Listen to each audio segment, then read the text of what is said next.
Hi, this is Andrew, and welcome to another Keyforge Deck Reveal.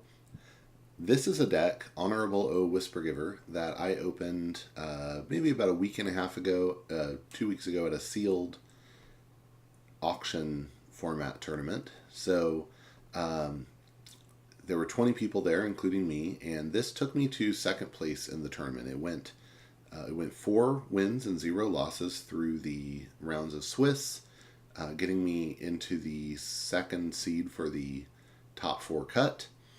I won my first matchup there, and then lost in the final game, really due to a misplay, a pretty severe misplay on my part that I'll talk you through at the end if you stick around. But I wanted to walk through the deck, explain why it's so strong, and then I'll go into a little more details about exactly how the tournament went, and go from there. And I'll just say as a quick preview, one of the themes you'll just see in this deck is tremendous board control. This deck gets on the board, it sticks around, it doesn't allow the opponent a lot of room to do anything, and then can just get stuff done. And it's pretty amazing in that regard. It seems pretty strong, and yeah, let's get into it. So this is Honorable O Whispergiver. It has Dis, Sanctum, and Brobnar. Nice art, of course. And let's get into it. Start with Brobnar. So this is one of the rares in the deck. It's Champion's Challenge. There's one of this card, and Champion's Challenge is an interesting card that you might not have run into. It's an action, you play it, and you destroy each enemy creature except the most powerful enemy creature. You destroy each friendly creature except the most powerful friendly creature, and then you ready and fight with your remaining creature. So it's a board wipe, and I have to say, if you have a lot of board control, then this may not be very attractive. I did find a couple of uses for it in cases where my opponent had a lot of elusive things on the board, Dew Fairies and Naughty the Thief, things like that, where I said, okay, I have bigger, more powerful creatures, but it's just not efficient for me to actually deal with these things, so let me get done what I can and then do a board wipe. So it can be really useful for that. If you have strong board control, though, it becomes less good. But it's fun. It's definitely fun. All right, next, Relentless Assault, and there are 2 of these. This is very similar to Anger, except that it doesn't give you an amber at the beginning, but it lets you ready and fight with up to 3 different friendly creatures, one at a time. Important keyword here, up to 3. So you could play this and pick 0. You could play this and pick 1 or 2 or 3.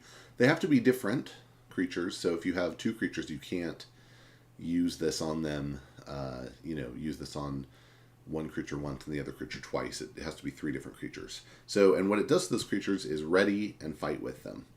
Now, as far as I understand the rulings so far on how this and Anger and Gauntlet of Command, things like that, work with regards to the do as much as you can rule, ready and fight means you pick a creature, you ready it if you can, and then you fight with it if you can. So what that means is, if you have 3 Brobnar creatures on the board, let's say, and you play this, and there are no enemy creatures, you will ready your 3 Brobnar creatures, and then you can't fight with them, so they remain ready. And at that point, you could reap with all 3 of them. So it can be useful in those situations. It's also really useful for using with your non-Brobnar creatures to make them do some work on a Brobnar turn. As far as I know, these ready and fight effects can't unstun your creature if the opponent doesn't have any creatures, because they go to fight but they can't find a target, so they don't fight, and therefore they don't unstun. Now if you're talking about a Brobnar creature, then well, it's ready, so you could exhaust it to remove its stun. But if it's one of your others, like a Sanctum or Disc creature in this deck, then they're not going to be able to unstun with this, as far as I understand it. All right, but keep an eye out. Sometimes sometimes I'm wrong. Sometimes my interpretation is wrong. There's things where FFG has gone not my way. So don't totally take my word for it. Okay, let's move along. Tremor, and I think no, just one of these. All right. Tremor is a very powerful card. Action, you play it, you stun a creature and each of its neighbors. So essentially 3 creatures if the circumstances are right. And stunning creatures is really powerful. It's really going to mess up your opponent's flow, keep them from doing things. And this is, again, a good way to deal with, say, elusive creatures where, fighting isn't going to be super effective against them, but stunning them is going to take them out of commission for a while. All right. War Song, again, really great with Relentless Assault. I've had turns where I could play War Song followed by 2 Relentless Assaults, and that's just ridiculous. War Song gives you an amber each time a friendly creature fights for the rest of the turn after you play it.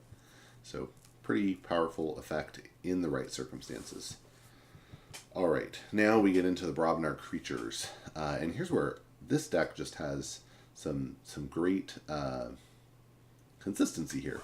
We have 3 Valders. That's 2 and 3. And Valder is 6 power, and when she attacks a flank creature, she does 2 extra damage, which usually doesn't matter, but occasionally becomes important. And she just stomps stuff. It's good. And 6 is a really nice number because it means even that, if she fights something that is a 5, she's not going to die the first time. All right. Next, we have Crump, and we have 3 of these. Wow. Talk about consistency. And Crump is a 6 power creature in Brobnar, and after a creature is destroyed fighting Crump, fighting means if Crump attacked that creature, or if that creature attacked Crump. But anyway, when a creature is destroyed fighting Crump, its controller loses 1 amber. And again, as far as I understand it, this effect only works if Crump is still alive and on the board at the end of the fight. So when the fight resolves, if the enemy creature is destroyed and Crump is still alive, then the opponent's going to lose 1. So that's some decent amber control. That's some of the best amber control you're going to find in Brobnar. Bumpsy adds some, but Crump can even come back and do more, especially if you get him in a situation where he can stay alive, where he has armor or something like that, where he's being healed. Maybe you get to keep using him and keep losing your opponent amber, and that's pretty powerful.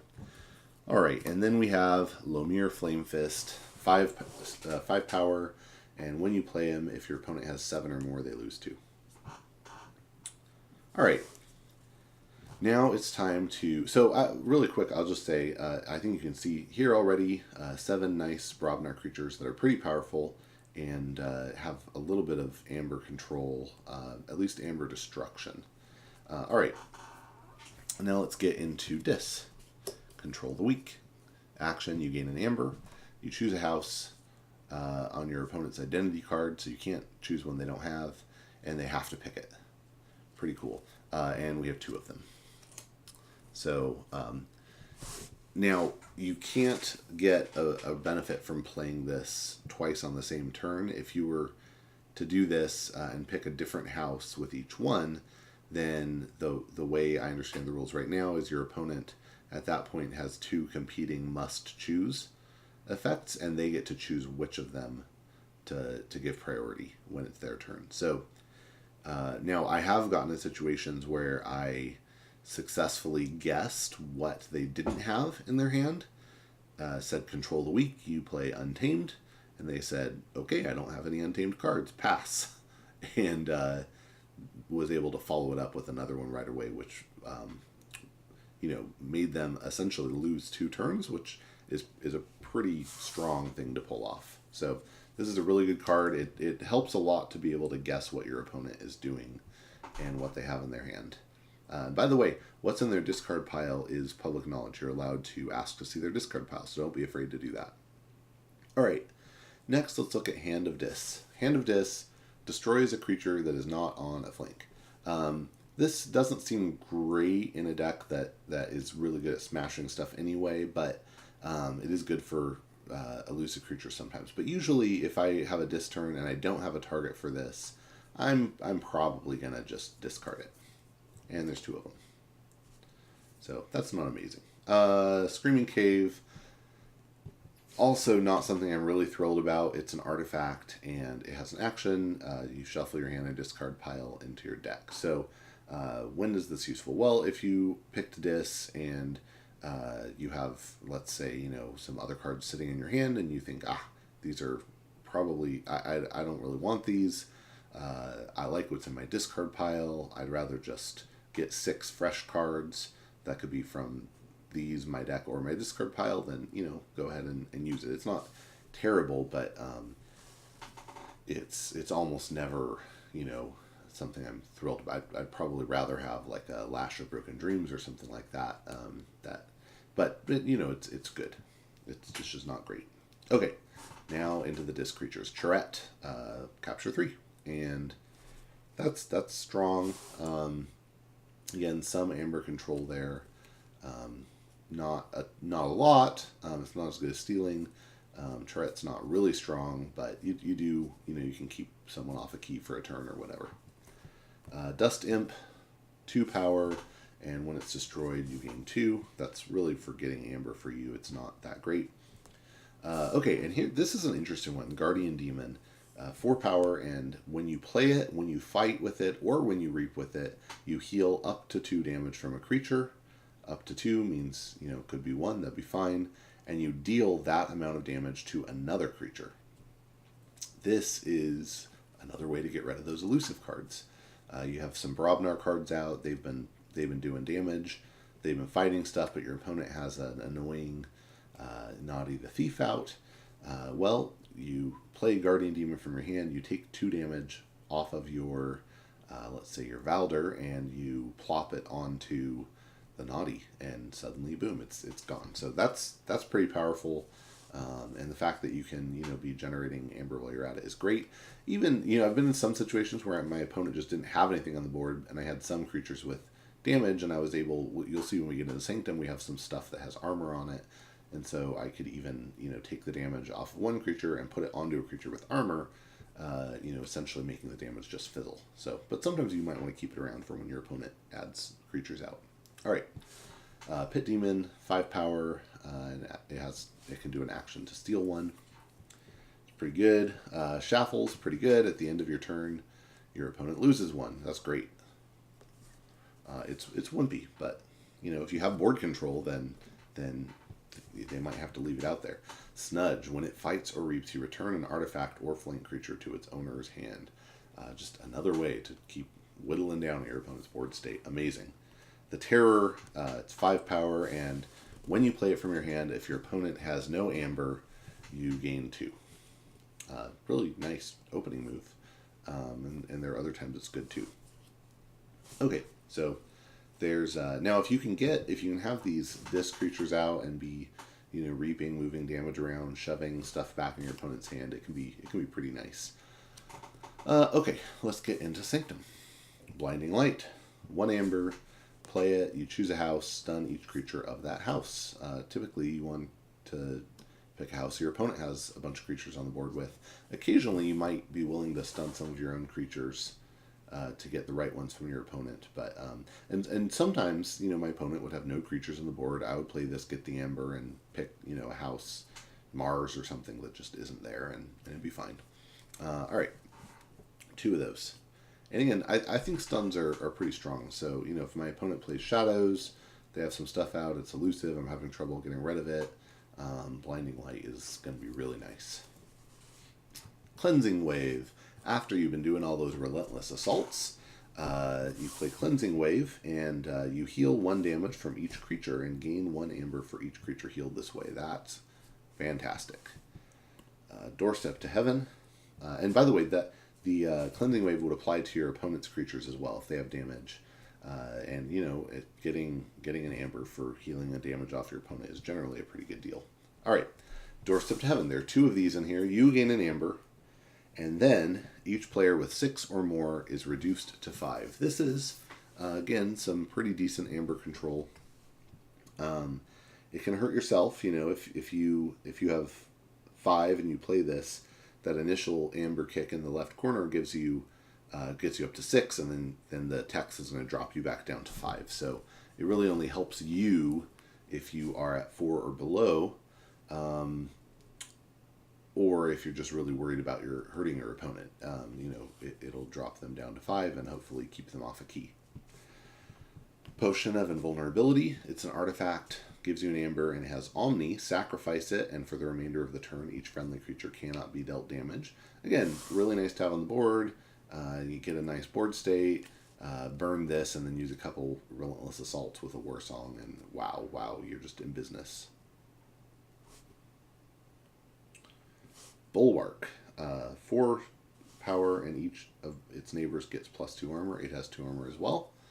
Really nice for keeping some of the disc stuff on the board. Can also do nicely next to Crump and let you just keep wailing away at your enemy. Frankus. 6 power, 1 armor, and after an enemy creature is destroyed fighting Frankus captures 1. That's not quite as good as Crump, but it's pretty good, and with the armor, he's going to stay on the board for a while. Jehu, 3 power, very wimpy, especially for being Sanctum, but get him next to the Bulwark, and he has some staying power. And when you choose Sanctum as your active house, you gain 2 amber. This is, rewards you for just keeping that board state. Raiding Knight, 4 power, 2 armor, and when you play him, you capture 1. Sergeant Sakiel, 4 power, 1 armor, and you can ready and fight with a neighboring creature when you play him from your hand. That's pretty nice. And lastly, Staunch Knight, 4 power, 2 armor, and put it on the end, put it on a flank, keep it there, and it's really 6 power with 2 armor. 6 power, 2 armor is pretty gnarly. That's gonna again give you some great board control. All right, now let's talk about how this did at the tournament. So the way we did this auction tournament is we had 20 of us, and we split into pods of 5, and in each pod of 5, we took the decks that we had opened, which we were going to go home with regardless, and we would randomly choose one. The owner of that deck would automatically bid 0, and then the person to their left could bid more chains, and so on and so forth. Once you passed once, you were not eligible to jump back in the bidding later. And then once all but the last person to bid had passed, then they would get to play that deck, and they would have to play it through the whole tournament with the number of chains that they had bid. Now in my case, I got my deck for 0 because nobody else bid on it. So now I don't know. Well, I imagine some of the chains would have been higher, and it would have just been scaled a little more gradually if we'd had all 20 people in the same pod. That just would have been harder to manage, but I think it could have been it would have been a little more fair. And with 5, that means in groups of 5, that meant that at least 4 people are going to get a deck with 0 chains just because they get the last deck called, so or randomly pulled. So anyway, I feel like probably I shouldn't have had 0 chains, but that's what I got, and so I was able to play through with 0 chains, and I got 4 wins and 0 losses in the Swiss play. And then we cut to the top 4, and I played against the number 3 seed, and just overwhelmed with board state. It was over pretty quickly. I mean, he knew it was over pretty quickly because it was auction format. We were just playing one game per matchup, so it went pretty quickly, and that was it. So now I went to the other. So at that point I was 5-0, and I got to play against the other person who was also 5-0, and I lost, and I shouldn't have if I had played better. So I'll kind of explain what happened there, and maybe it'll be instructive for you. It was definitely instructive for me. And here's what happened. I quickly gained amazing board state. I mean, I just had a chokehold on the board. He tried to keep me off a key by playing Dexter, repeatedly, and after maybe about 3 times of me just immediately killing the Dexter again, and me moving along with keys, he ended up taking a Logos turn where he discarded the Dexter, and some of the people watching said, "Oh my goodness, that's such a weird move." I think it was a really really good move because it let him start cycling through his deck a little bit more. And at one point he said, "Oh, I just there's not much I can do." And I thought, well, okay, if that's the case, if there's not much he can do, then I'll just try to end this quickly before he gets some options. And so I had all these Sanctum creatures on the board. He had nothing on the board, and I just reaped. I had Jehu, and I got up to 12 at the end of that turn. I mean, it was just ridiculous. And then he played Interdimensional Graft. At that point, we each had a key. He played Interdimensional Graft, and I was on 12 Amber, and I just thought, oh man, that's bad. So what Interdimensional Graft does is, if your opponent forges a key on their next turn, you get to keep the rest of their Amber. So at the start of my turn, I forged for 6, and the other 6 went to him. And I looked, and I had stuff to do some control. I had some Crumps on the board. It was great, but he didn't have creatures. So my Crumps couldn't do anything. They couldn't help me. And so there was just nothing I could do. I tried to cycle my deck a little bit by just getting creatures on the board, and of course tried to get up so that I would be ready to forge. And so I did. I got up to above 6, and so I'd forged my second key. I ended my turn in check, or with him in check. He forged his second key with that Amber that had been stolen from me with Interdimensional Graft, and then because he'd cycled a little bit, just enough, he was able to pull off an Untamed turn, where he did a Hunting Witch and some other creatures into a key charge, and got to slip in the victory before I could do anything about it. So that that felt pretty bad, because I knew, hey, I had this. It was in my grip, and I overplayed and let him take it. So that felt bad, but that's how the game goes, and I learned some lessons, and again, hopefully you'll learn too. I think he said, hey, if you'd known those cards were in my deck, which we didn't know it was in each other's deck because we didn't get a chance to review each other's lists. He said, well, if you knew that was in my deck, there's no way I could have won because you just would have played better. And I said, that might be true. That's very nice, but at that point on the 6th game, my brain was a bit fried anyway, so it's possible even if I'd seen his deck list, I would have made the same mistake. Certainly if we were to play the matchup again, I think I'd be able to avoid that error, but I think that's one of the fun things about this game, is just not knowing. I don't think he would build a deck that way. And again, I think if people knew it was out there, it wouldn't do very well. But because of that random factor in the deck opening, he was able to just get this really cool thing, and he was able to pull it off. And I lost to it, but that's how the game goes, and it was still just a great night. And I'll just really quick also show off, where is it? A little bit of swag that I got. This is just for being in the top 4. And I got 3 of these. These are from the Discovery kits. And this is a stun card.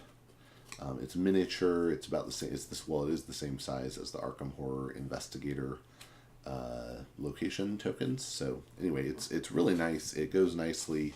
Doesn't obscure the whole card like the ones from the starter set. It's just a really nice little stun marker. So that's that. I got 3 of them, and then also that was for being in the top 4.